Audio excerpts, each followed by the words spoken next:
Hello and welcome to tutorial time. It's a little bit of a different edition of tutorial time. I'm going to go through 5 harmony or music kind of misconceptions. I'm talking about the scale here too. Hopefully you'll allow me to include that in harmony. You should. Misconceptions that will blow your mind and turn you crazy. But yeah, we're going to get into that after the theme. Tutorial time. Tutorial time.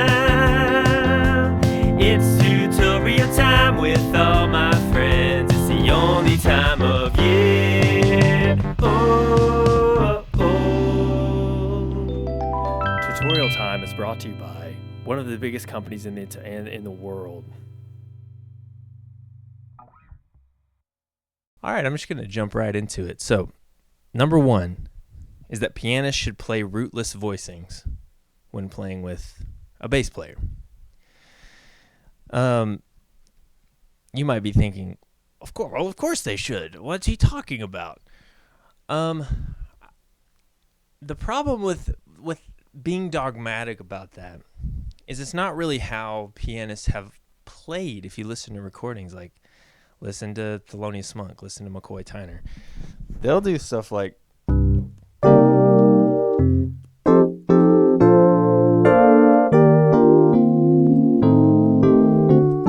whatever, like right there, they're hammering some roots.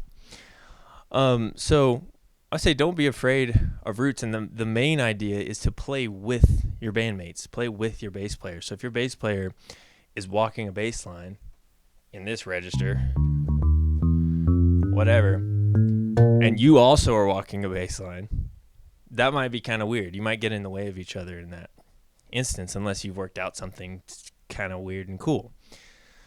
So as a rule, avoiding avoiding like root notes is not something that I would agree with as a dogma. Rootless voicings are cool. You know, you can do some stuff with rootless voicings. And they're good to know, but like I wouldn't be afraid to like hammer a root every now and then on the keys, especially if you're not like going through the subs or whatever, if you're playing your instrument as it's meant to be heard. So yeah, that's number 1. Number 2 is that modes should be conceived in isolation from their parent scale, from the major scale as we call it. One of my teaching philosophies is you should give people something to observe rather than something to memorize. Some things you have to memorize, but there's a lot about music that you can observe, and modes fall in that category. If you know the C major scale, then you know the notes that live in the D Dorian scale and the F Lydian scale and so on and so forth. And it's okay and it's helpful to think of those things as related to each other because they are, right? They're grouped together as a group of 7 notes. But I've seen, back when Twitter was Twitter, there was a music professor, I don't remember where he was, who said that he kind of actively discouraged his students from making that observation. He would much rather them think of D Dorian as a minor scale that has a raised 6th to it. And while that's true, it's something that you can observe. It doesn't have to be something that you memorize. So if you need to play D Dorian, you can think like, oh yeah, I know this C scale. This C scale is already like in my fingers. So D Dorian is that, but I need to like emphasize D. That's totally fine. And later on, you'll make all the observations of like, oh yeah, this, if I'm playing in Dorian, then this 6 is going to be important to include for the sound of Dorian, right? So no, the modes don't have to be thought of in complete isolation, in my opinion. Number 3 is that you have to know exotic scales in order to improvise in jazz. Improvising in jazz is much more about feeling and swing and rhythm than it is about playing crazy harmony in your lines. It's good to know diminished and melodic minor. All the weird scales you hear the names of are probably going to be just a mode of melodic minor. But even just setting those aside for a second, diminished and melodic minor, you can play really good solos with just the major scale and the blues scale. Like you could play Through Autumn Leaves.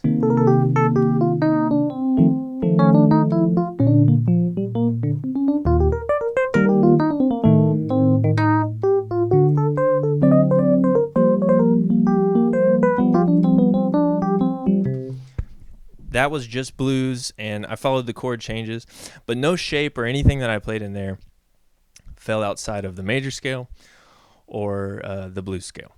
And the blues scale is so much chromaticism, that those type of like enclosures and or whatever.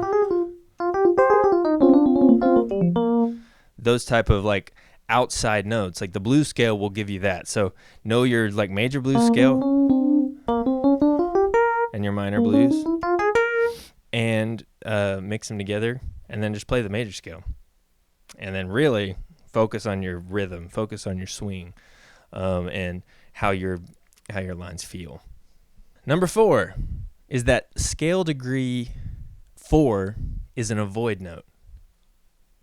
I don't know who decided this. Who decided to start saying, well, you know how 4 is an avoid note. I really disagree with this. Scale degree 4 has tendencies like all scale degrees. And scale degree 4 should be considered for its semantic value. So when you encounter scale degree 4, you should know what to do with it. And that's dependent on context. So there's no chord that I would just avoid scale degree 4 on. For example, if I'm playing the 2 and the 4, right, and the 5, I can sort of hang out on that. If I'm on the 1, did you see what I did? I didn't avoid it. I just played the blues, right? So I don't think you should avoid that at all. And even like, you don't even have to do the blues. You can do stuff like that, whatever that is. Number 5 is that chords are real. That's the misconception. Chords aren't real. Let me tell you what I mean by that. Chords are shorthand for like how we put voices together and what parts of the scale that we are emphasizing at a given moment. So if I play a 2 chord in B flat, then I'm playing C minor 7 is what we call it, and it's fantastic. The system is amazing. I love chords. But what it's really doing is telling us what part of the tonality we're emphasizing. It's got a 2-ness about it. And so the idea is that we don't have to always play this, right? Just these root position chords. We can look at the voices, what parts of the tonality that they're emphasizing, and how the notes are functioning, and then we can get something that's a little more, sometimes even a little more abstract. This could be rootless. This could be a cluster. That's the 4. So that was 2, 5. This is 1. This is 4. This is 7. It's not that crazy. This is the 5 of 6. And then that's 6. So hopefully that made sense the way that I moved through that. But it gets you away from thinking like in these big chords with everything that you do, right? Because eventually you're going to want to pare down and pull back from that. And not necessarily play rootless voicings. Like I said before, you can play rootless voicings, and that's part of this. But really just small voicings, like even like this for a 4 chord. I'm into that. I think it's cool. It's just 3 notes, 3 steps, like just pushed against each other. And I think it's a cool sound. So think about what parts of the tonality are important and emphasize those. Number 6 is that I don't know what I'm talking about. Now, this is actually one of the biggest misconceptions in our world right now. I do know what I'm talking about, and I'm actually right about everything that I say. Okay, that's going to be it, guys. Thank you very much for watching. Let me know if you want me to go any further into some of these things. Let me know if you disagree with me. I'm definitely not an authority on this stuff at all. I'm just talking about from my experience learning music, and of course I'm coming at it from a jazz kind of perspective because that's what I like. And yeah, so thank you for watching, and we'll see you next time.